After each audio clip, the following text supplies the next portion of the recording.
Nouveau jour, nouveau chapitre. Savez-vous où vous allez? Comprendre le fait que vous êtes plus qu'un corps vous laisse avec une question lancinante. Où va le reste de moi quand mon corps meurt? Est-ce que je traîne ici-bas à hanter les gens? Est-ce que je suis réincarné sous une autre forme de vie? Vais-je au purgatoire en essayant de continuer à gagner mon passage au paradis? Tout le monde a une opinion, mais les opinions ne sont pas le genre de choses sur lesquelles vous pouvez construire votre destination éternelle. Une fois encore, nous devons nous tourner vers la Bible pour obtenir des réponses à ces questions et voir ce que Dieu, en fait, dit. Oui, la Bible dit que votre réel moi vivra quelque part après que votre corps meure. Hébreux 9, 27 stipule. Et comme il est réservé aux hommes de mourir une fois, et après cela vient le jugement. Établissant simplement que tout le monde meurt une fois et ensuite nous nous tenons devant Dieu pour déterminer notre destination finale. Nous discuterons de ce que dit la Bible au sujet du oui dans un prochain chapitre. Aussi n'allez pas être en avance sur moi. Pour l'instant, je voudrais que vous considériez simplement cette question. Voudriez-vous savoir où vous allez après votre mort? S'il y avait une façon certaine de savoir, voudriez-vous la connaître? Voici le problème avec les religions du faire. Elles vous laissent supputer plutôt que de savoir. Elles vous entraînent dans le piège de l'insécurité. Elles vous laissent avec cette question. Ai-je fait assez? Ai-je fait le bon choix? Ai-je agi droitement? Ultimement, vous restez là, à vous demander où vais-je réellement? Récemment, je parlais de ces choses avec une dame de notre communauté. C'était une excellente personne, avec un style de vie respectable, un heureux foyer et un passé religieux. Mais alors que je lui demandais si elle était certaine qu'elle était en route pour le paradis, sa meilleure réponse fut celle-ci. « J'espère que oui. » Ensuite, elle a eu un regard étonné et dit simplement « Vous pouvez savoir pour de bon ?» Peut-être vous posez-vous la même question à l'heure actuelle. Pouvez-vous en être sûr? Ainsi, la bonne nouvelle est que nous n'avons pas besoin de spéculer ou de craindre notre éternité. Dieu veut bien sûr pour vous que vous soyez sûr de votre destination. Il a fait beaucoup pour vous. Il a fait beaucoup pour vous donner cette opportunité de connaître de façon certaine que votre destination éternelle est déjà faite et scellée.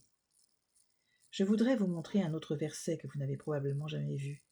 La plupart des systèmes religieux tendent à l'ignorer. Il est fondé en 1 Jean 5,13. Il dit ceci. « Je vous ai écrit ces choses afin que vous sachiez que vous avez la vie éternelle en Jésus-Christ, et afin que vous croyiez au Fils de Dieu. » Avez-vous bien vu ceci? Dieu dit, vous pouvez savoir que vous avez la vie éternelle. Pensez-y juste un moment, laissez-le descendre en vous, portez-le à votre compréhension. Dieu veut que vous sachiez, et ceci est certain, où vous allez. Il ne veut pas que vous supputiez, doutiez, craigniez, regrettiez, questionniez. Il veut que vous sachiez. C'est un verset sacrément important. Je répète, c'est dans 1 Jean 5, 13. Maintenant, réfléchissez à propos de cette question. Savez-vous où vous allez? Allez. Vous pouvez espérer, vous pouvez penser de façon optimiste, vous pouvez avoir une bonne idée de l'endroit où vous allez, mais le savez-vous? Le savez-vous? Le mot savoir implique la pleine confiance et compréhension. Il enlève doute, hésitation ou question. Il repose sur des faits plutôt que sur un combat avec le doute. Il fait confiance à la vérité plutôt que d'être frustré dans la peur. Quelles sont les implications de savoir où aller? Comment cette connaissance peut-elle changer la vie? Eh bien, premièrement, cela enlèverait toute peur de la mort. C'est peut-être l'unique grande frayeur du monde entier. Et savoir pourrait effacer complètement tous les doutes. Pas de crainte, comme Dieu le dit dans 2 Timothée 1, 2, car Dieu ne vous a pas donné un esprit de crainte, mais de force, d'amour et de sagesse. Le plan de Dieu pour vous ne comporte pas la peur, mais plutôt un bon raisonnement et un esprit de puissance et d'amour.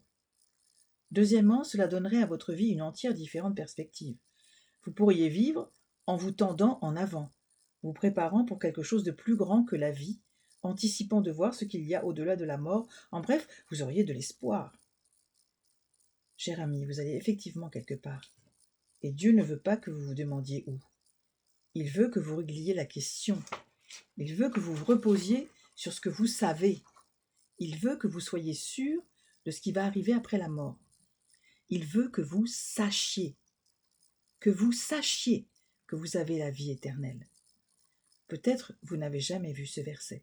Peut-être personne ne vous a jamais dit qu'il y avait moyen d'être libre de toute frayeur ou doute qui hante tant de gens quand il est question de la mort.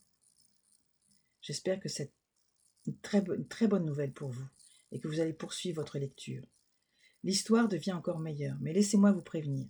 Il y a aussi de mauvaises nouvelles que nous devons explorer avant d'arriver à la bonne. Accrochez-vous.